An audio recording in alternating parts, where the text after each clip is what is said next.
누구세요? 여기가 그 유명한 박사님 계신 곳 맞나요? 이게 제가 박사인지는 모르겠지만 일단 앉으시죠. 아니 뭐 무슨 일로 찾아오셨죠? 제가 꼬마 빌딩을 매입하려고 하는데 네, 걱정거리가 많아서. 걱정거리가 많아요. 네. 걱정거리는 또 어딘가에서 풀어야 되잖아요. 맞습니다. 그걸 또 해결해주기 위해 누가 있다? 박사님이. 네, 박사님이 있다. 네.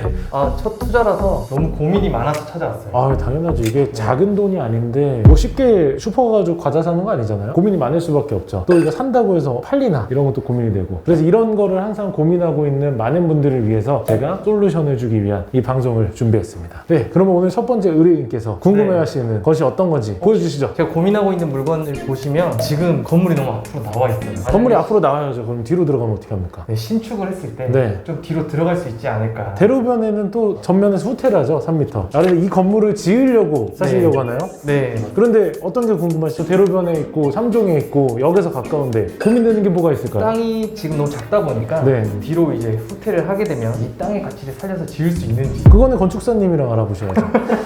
그렇지만 이걸 또 저희가 해결해 드리는 게 저희 일 아닙니까? 한번 그 고민되는 걸 하나씩 풀어드리겠습니다. 그럼 첫 번째 고민, 땅이 작다. 네. 과연 건축이 잘 될까? 이게 첫 번째 고민. 두 번째는 뭡니까? 두 번째는 신축 후에 제가 생각한 만큼 임대가 잘 되고 임대 수익이 잘 나올 수 있을지. 네, 해봐야지 공실이 알죠. 있으면 무섭잖아요. 공실은 언제나 무섭죠. 네. 그렇고요. 세 번째. 세 번째는 제가 지었을 때 얼마의 시세 차익을 볼 수 있는지. 이거 굉장히 어려운 얘기들을, 어렵지만 기초적이면서도 누구나 다 원하는 그런 거를 궁금해 하시는 것 같은데, 요거를 또 한번 해결해주는 순간을 가져보겠습니다. 네.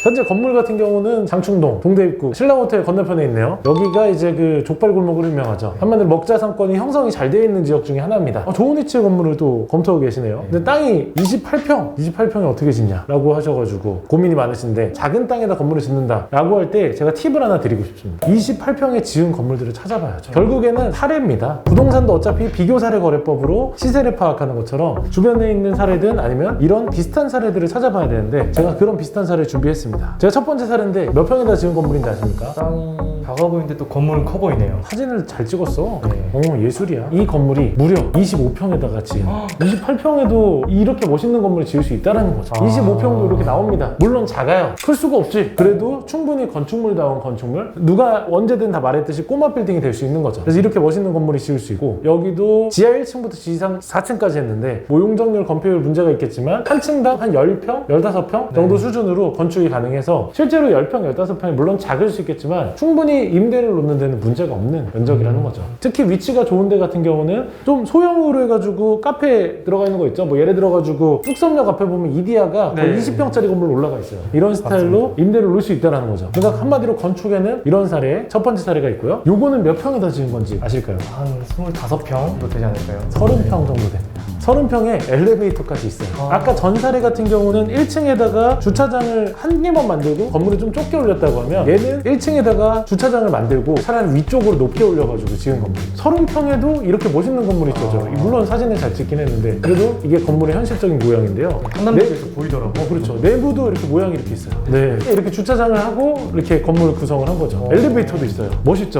30평에서 나올 수 있습니다. 그래서 현재 건물 같은 경우는 그래도 여기가 건폐율이 60%인 지역이라 60%를 받아서 17평 정도가 돼 있는데, 그래도 17평에다 엘리베이터 넣고 계단 넣고 참 아기자기하게 열심히 잘 뽑은 건물이죠. 네, 정말 잘 지었네요. 즉 28평으로도 이런 멋있는 건물을 지을 수 있다라고 이야기를 드리고 싶네요. 그래서 제가 그걸로 고민하실 것 같아서 조감도를 뽑아봤습니다.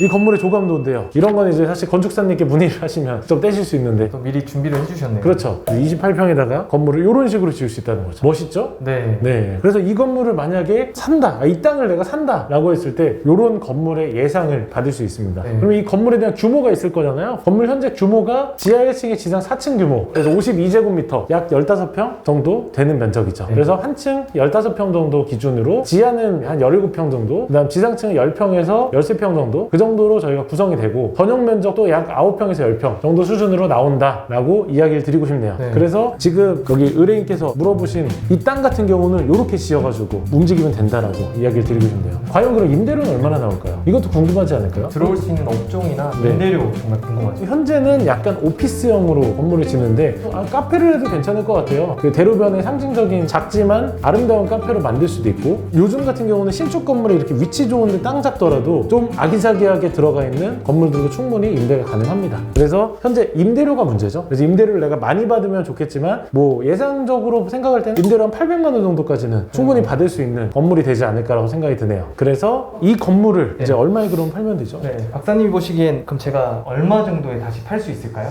제가 뭐 사실 얼마에 팔지 알면 제가 사죠.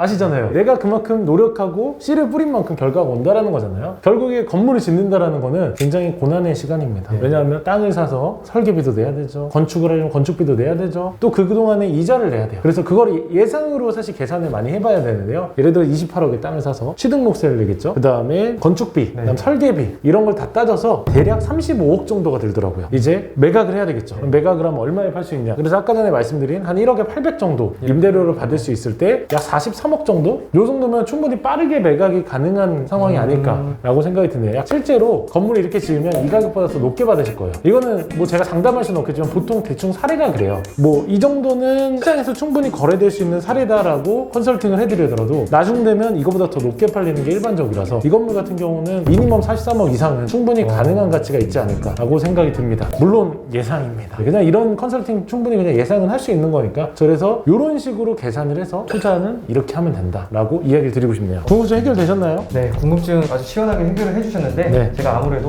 이야기를 들어보니 더 큰 걸 사야겠다는 생각이 드네요. 다음에 다시 한번 방문 드리겠습니다. 이게 뭐야? 그래 가시려고요? 네, 다음에 또 돈 모아서 오겠습니다, 박사님. 이게 굉장히 허무합니다. 네, 이렇게 열심히 설명해주고 해결을 해줬는데도 아무튼 저희 앞으로도 여러분들이 고민되는 물건들 부동산에 대해서 컨설팅을 받고 뭔가 미래에 대한 계획 어떤 솔루션이 필요하신 분들이 있으면 바로 연락을 주시면 저희가 이렇게 시원하게 해결해 드리겠습니다.